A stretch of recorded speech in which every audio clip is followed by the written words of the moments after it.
இன்னைக்கான எபிசோடு செம்மையா கொண்டு போயிருந்தாங்க. பாட்டு பாடுறாங்க பல்லவி. ஆனா பல்லவி இல்லைன்னு கண்டுபிடிச்சிடாரு கார்த்திக். அதை இல்லாத விட இன்னொரு உண்மை, யாரு பல்லவின்னு கேட்கும் போது பல்லவி தீபாவை பாக்குறாங்க. ஆனா பாத்துறாரு கார்த்திக். இந்த எபிசோட பத்தி நம்ம டீட்டெயிலா இப்ப பாக்கலாம் ஃப்ரெண்ட்ஸ். கோயில்ல சாமி கும்பிட்டு இருக்காங்க தீபா, ஸ்வேதா, அதாவது பல்லவிங்க. அப்ப பல்லவிக்கு மைண்ட் வாய்ஸ் ஓடுது, ஸ்வேதா அவங்க கண்ணை திறக்கறதுக்கு முன்னாடி எஸ்கேப் ஆயிரு அப்படின்னு சொல்லிட்டு அவங்களும் வேகமா வர்றாங்க. சரி போலான்ட்டு வெளியே வரும்போதே பார்த்தாங்க கார்த்திக் கரெக்டா காரை நிறுத்திட்டு வர்றாரு. போச்சு, இவரு வேற வந்துட்டாரா. உடனே என்ன பண்றாங்கன்னா சாமி கும்பிடுற மாதிரி அப்படி இன்னும் ஆக்ட் பண்ணிட்டு இருக்காங்க. கார்த்திக்கும் வர்றாரு. அப்புறம் சாமி கும்பிட்டு இருக்காரு. கண்ணு முழிச்சு பாக்குறாங்க. தீபா பக்கத்துல கார்த்திக் நின்றுட்டு இருக்காரு. பல்லவிக்கு தூக்கி வாரி போட்டுட்டு இருக்கு. இப்போ ஐஸ்வர்யா மேடம்க்கு என்ன நான் பதில் சொல்லுவேன்னு தெரியலையே, என்னோட 5 லட்சம் போச்சா அப்படின்னு நினைச்சிட்டு இருக்காங்க. அதுக்கப்புறம் குருக்கள் வராரு, திருநீர்லாம் கொடுக்குறாரு. அதுக்கப்புறம் கார்த்திக் சொல்றாரு, பல்லவி இப்போ நீங்க ஃப்ரீ ஆயிட்டீங்களா அப்படின்னு கேக்குறாங்க. எங்க ஃப்ரீ ஆகிறது அப்படின்னு மனசுகள் நினைச்சிட்டு, சார் இப்போ ஓகே சார் அப்படின்னு சொல்றாங்க. பல்லவி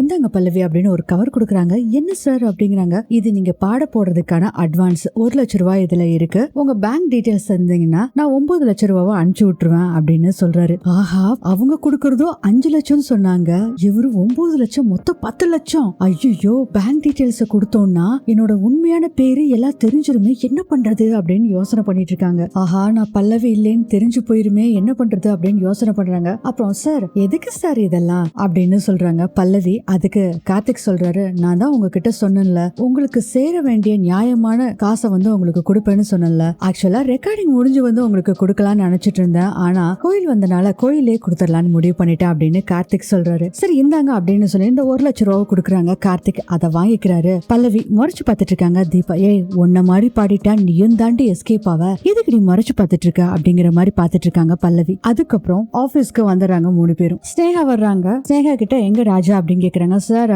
அவர் ரெக்கார்டிங் ரூம்ல இருக்காரு சார் அப்படின்னு கார்த்திக் கிட்ட சொல்றாங்க. கார்த்திக் பல்லவி கிட்ட சொல்றாங்க, நீங்க ட்ராக் வெர்ஷனை பாத்துருங்க மேடம், அப்படின்னா நீங்க பேச முடியும் பல்லவி. அப்புறம் பல்லவி, ராஜா கிட்ட உங்களுக்கு டீடைல்ஸ் எல்லாமே கொடுத்து விட்டேன், பாத்துட்டீங்களா அப்படிங்கிறாங்க. எல்லாமே பாத்துட்டேன் சார், லிரிக்ஸ் கூட பை ஹார்ட் பண்ணிட்டேன் சார் அப்படின்னு சொல்றாங்க பல்லவி. சரி வாங்க அப்படின்னு போகும்போதே பாத்தீங்கன்னா தீபாவும் ஸ்னேகாவும் ஒருத்தர் மறைச்சு பாத்துட்டு இருக்காங்க. ரெக்கார்டிங் ரூமுக்கு போனோடனே அங்க ராஜா இருக்காரு. நல்லா சாமி கும்பிட்டீங்களா அப்படின்னு கேக்குறாரு. அப்படிங்கிறாங்க பல்லவி. அதுக்கப்புறம் சில பல விஷயங்களை சொல்றாங்க. சொல்லி முடிச்சுட்டு, நீங்க ரொம்ப ஃப்ரீயா விடுங்க, எதுவுமே பயப்படாதீங்க, பயப்பட்டீங்கன்னா குரல் நடுக்கம் வரும், அதுக்கப்புறம் ரீடேக் வாங்கிட்டே இருக்கணும் அப்படின்னு சொன்னோடனே, டேய் சும்மா இருடா, அவங்க எல்லாம் நல்லா தான் பாடுவாங்க அப்படின்னு சொல்றாரு கார்த்திக். பாடுறதுக்கு பாத்தீங்கன்னா ஃபர்ஸ்ட் எல்லாமே மியூசிக் போட ஆரம்பிச்சிடறாங்க. திடீர்னு பாடுறதுக்கு ரெடியா இருந்த பல்லவிக்கு, அதாவது ஸ்வேதாக்கு ஞாபகம் வருது நம்ம ஐஸ்வர்யாவும் சிதம்பரமும். ஆஹா, நம்ம பாடி இந்த பாட்டு ஹிட் ஆயிருச்சுன்னா சிதம்பரம் நம்மள என்ன செய்வாரு அப்படின்னு நினைச்சு பயந்துகிட்டு இருக்காங்க. இந்த மியூசிக் போட்டுட்டு இருந்தவங்கள நிறுத்திடுறாங்க. என்னடா இதா ஒன்னும் பாட மாட்டேங்கிறாங்களேன்னு சொல்லிட்டு தீபாக்கோ பயங்கர டென்ஷன், என்னடா இவரு பண்ணிட்டு இருக்காங்க அப்படின்னு பயங்கர டென்ஷன்ல இருக்காங்க, பாடாம இருக்காளேன்னு சொல்லி. ராஜா சொல்றாரு, பல்லவி பாடுங்க பல்லவி அப்படின்னு சொல்றாரு. ஐயோ, என்ன இவ இப்படி சொதப்பிட்டு இருக்காளே அப்படின்னு பயந்துட்டு இருக்காங்க தீபா. ரெக்கார்ட் பண்றவர் சொல்றாரு, சார் சிங்கருக்கு என்ன ஆச்சு அப்படிங்கிறாங்க. கார்த்திக் சொல்றாரு, கொஞ்சம் இருங்க நான் பேசிட்டு வரேன்ட்டு போறாரு. ஐயோ, மாப்பிள்ள எங்க இருந்து இவ்வளவு புடிச்சாலேன்னு தெரியலையே, இப்படி சொதப்பிட்டு இருக்காளே அப்படின்னு புலம்பிட்டு இருக்காரு ராஜா. பல்லவி வேற அவங்க மைண்ட் வாய்ஸ் சொல்லிட்டு இருக்கு, இங்க இருந்து எப்படி நான் தப்பிக்கிறது அப்படின்னு நினைச்சிட்டு இருக்காங்க. கார்த்திக் சொல்றாரு, பல்லவி என்னாச்சு பல்லவி, ஏன் டென்ஷனா இருக்கீங்க அப்படிங்கிறாங்க. இல்ல சார், ஒரு டென்ஷனா இருக்கு, திடீர்னு பார்த்தா த்ரோட் இன்ஃபெக்ஷன் மாதிரி ஃபீல் ஆகுது சார், பாடுனால சரியா வருமோ தெரியல சார் அப்படின்னு சொல்றாங்க பல்லவி. சார் ரெக்கார்டிங் நாளைக்கு வேணா வச்சுக்கலாமா அப்படின்னு கேக்குறாங்க. பல்லவி, என்னங்க இவ்வளவு ஏற்பாடு பண்ணியாச்சு, நாளைக்கு வைக்கலாம்னு சொல்றீங்களா அப்படின்னு சொல்லிட்டு இருக்காரு கார்த்திக். ராஜா இதெல்லாம் பாக்குறாரு. இருங்க என்னன்னு போய் கேட்டு வரேன் அப்படின்னு சொல்லிட்டு ராஜா எழுந்திருச்சு வராரு. ஐயோ, இவ கார்த்திக் சாருக்கு இப்படி டென்ஷன் பண்ணிட்டு இருக்காளே அப்படின்னு டென்ஷனா இருக்காங்க தீபாவும். அதுக்குள்ள பாத்தீங்கன்னா ஸ்னேகா, அதுதான் நினைச்சேன், இவெல்லாம் வேலைக்கு ஆக மாட்டா அப்படின்னு நினைச்சிட்டு இருக்காங்க. ராஜா கேக்குறாரு, எங்க உங்களுக்கு த்ரோட் இன்ஃபெக்ஷனா இல்ல த்ரோட் இன்ஃபெக்ஷன் மாதிரி ஃபீல் பண்றீங்களா அப்படிங்கிறாங்க. இல்ல த்ரோட் இன்ஃபெக்ஷன் தான் அப்படின்னு பல்லவி சொல்றாங்க. இல்லைங்க, உங்களுக்கு டென்ஷன்ல த்ரோட் இன்ஃபெக்ஷன் மாதிரி உங்களுக்கு ஃபீல் ஆகும், இருங்க நான் வார்ம் வாட்டர் கொண்டு வரேன் அப்படின்னு சொல்றாரு ராஜா. ஐயோ, 10 லட்சத்தை பார்த்து ஸ்லிப் ஆனது தப்பா போச்சே, விட மாட்டேங்கிறானுங்களே அப்படின்னு மைண்ட் வாய்ஸ் ஓடுது பல்லவிக்கு. தீபா பல்லவி பாக்குறாங்க. என்னாச்சு அப்படின்னு தீபா கேக்குறாங்க. ஐயோ, இவ வேற பாக்குறாளே, இவகிட்ட நான் மாட்டிருக்கனா இல்ல எங்கிட்ட இவ மாட்டிருக்கானே தெரியலையே அப்படின்னு இருக்கும்போது ராஜா வார்ம் வாட்டர் எடுத்துட்டு வந்துறாரு. பல்லவி இதை குடிங்க சரியாயிரும் அப்படின்னு சொல்றாரு ராஜா. பல்லவி ராஜா கொடுத்த தண்ணியை வாங்கிட்டு, நீங்க போங்க சார் நான் பாடிறேன்னு சொல்லிட்டு தண்ணியை குடிச்சிட்டு, இதுக்கு மேல எஸ்கேப் ஆகிறதுக்கு வேற வழியே இல்ல, பேசாம தீபா குரல்ல பாடிட்டு கார்த்திக் சார்கிட்ட 10 லட்சத்தை வாங்கிட்டு நார்த் இந்தியா சைடு கொஞ்ச நாளைக்கு போய் தங்கிக்க வேண்டியதான். ஏன்னா சிதம்பரத்திட்ட இருந்து எப்படியாச்சும் எஸ்கேப் ஆகணும், அதனால கொஞ்ச நாளைக்கு அவருக்கு தெரியாம நார்த் இந்தியால போய் தங்கிக்கலாம்னு சொல்லி முடிவு எடுத்துறாங்க. ஆக மொத்தத்துல பாடலான்னு முடிவுக்கு வந்துடுறாங்க பல்லவி. பல்லவி பாடலாமா அப்படின்னு கேக்குறாரு ராஜா. ஓகே சார் பாடலாம் அப்படின்னு சொல்றாங்க. ஸ்னேகாக்கு மைண்ட் வாய்ஸ் ஓடுது. ஐயோ ஒயர் பிஞ்சு போய் 1 மணி நேரம் ஆகுது, இவங்க பாடலாமான்னு கேட்டுட்டு இருக்காங்க அப்படின்னு இருக்காங்க. அதுக்கப்புறம் பல்லவி பாட ஆரம்பிக்கிறாங்க. கார்த்திக் வந்து அதை அப்படியே உன்னிப்பா கேட்டுட்டு இருக்காரு. அப்பாடா எப்படியோ கார்த்திக் சார் வந்து ரசிச்சு கேட்டுட்டு இருக்காரு. கண்டிப்பா என் குரல் மாதிரிதான் பாடுவா போல இருக்கு. கார்த்திக் சாருக்கு அந்த குரல் ரொம்ப பிடிச்சிருக்கு போல இருக்கு. அப்பாடா அப்படின்னு நினைச்சிட்டு இருக்காங்க தீபா. ராஜா சொல்றாரு கார்த்திக் சார் சூப்பரான குரல் தான் தேடி கண்டுபிடிச்சிருக்காரு அப்படின்னு சொல்லிட்டு இருக்காங்க.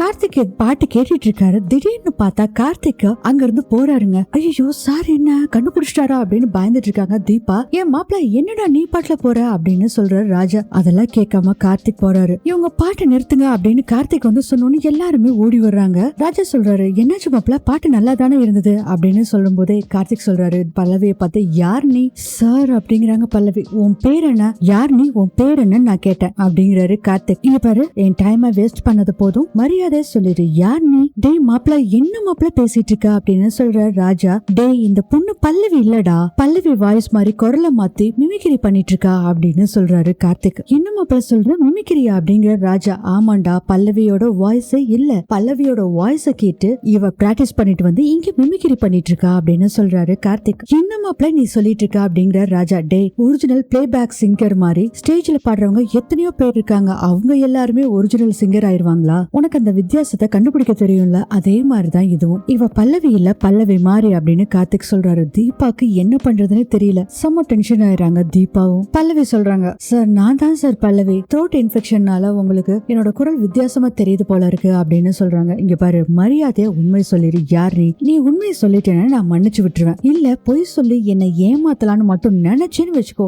நான் உன்னை ட்ரீட் பண்ற விதமே வேற மாதிரி இருக்கும். திருன்னு முழிச்சிட்டு இருக்காங்க பல்லவி. ஆஹா இவன் முழிக்கிற மொழிய பார்த்தா மாப்பிள்ள சொன்னது சரியாதான் இருக்கும் போல இருக்கே அப்படின்னு நினைச்சிட்டு இருக்க ராஜா. இதெல்லாம் வேலைக்காகாது, டே ராஜா போலீஸ கூப்பிடு, போலீஸ கிட்ட ஹேண்ட் ஓவர் பண்ணிடலாம் இவ்ளா அப்படின்னு சொல்லி கார்த்திக் சொன்னே. சார் சார் சார் நான் உண்மையை சொல்லிடுறேன் சார். சொல்லுங்க அப்படி வாங்க வலிக்கு அப்படின்னு சொல்றாரு கார்த்திக். சார் நான் ஒரு ஸ்டேஜ் சிங்கர் சார், பல குரல்ல பாடுவேன் சார், அதை பார்த்துட்டு தான் என்ன பல்லவிய நடிக்க கூப்பிட்டாங்க அப்படின்னு சொல்றாங்க. யாரு கூப்பிட்டாங்கிற விஷயத்த சொல்லல பல்லவி. யாருங்க சொல்லுங்கன்னு சொன்னோன்னே யோசனை பண்ண ஆரம்பிக்கிறாங்க பல்லவி. ஐஸ்வர்யா சொன்னாங்கல்ல நீ மாட்டிக்கிட்டேன்னா என்னையும் சிதம்பரத்தையும் நீ மாட்டி விட கூடாதுன்னு சொன்னாங்கல்ல, சோ என்ன பண்றாங்கன்னா சார் உங்களுக்கு இன்ட்ரோ கொடுத்தாங்கல்ல சார், அந்த ரூபஸ்ரீ மேடம் தான் அப்படின்னு ரூபஸ்ரீய மாட்டி விட்டுறாங்க பல்லவி. நிறைய பணம் தரேன்னு சொன்னாங்க சார், குடும்ப கஷ்டம் சார் அதனாலதான் அப்படின்னு பல்லவி சொல்லும் போது என்னமா நீ இப்படி பண்ணிருக்க, காசுக்காக என்ன வேணாலும் பண்ணுவியா நீ அப்படின்னு ராஜா திட்டிட்டு இருக்காரு. டே ராஜா விடுறா. கார்த்திக் கேக்குறாரு சரி ஓகே இது எல்லாத்தையுமே விட்டுறலாம், பல்லவி யாரு, அவங்க இப்போ எங்க இருக்காங்க அப்படின்னு கேக்குறாங்க.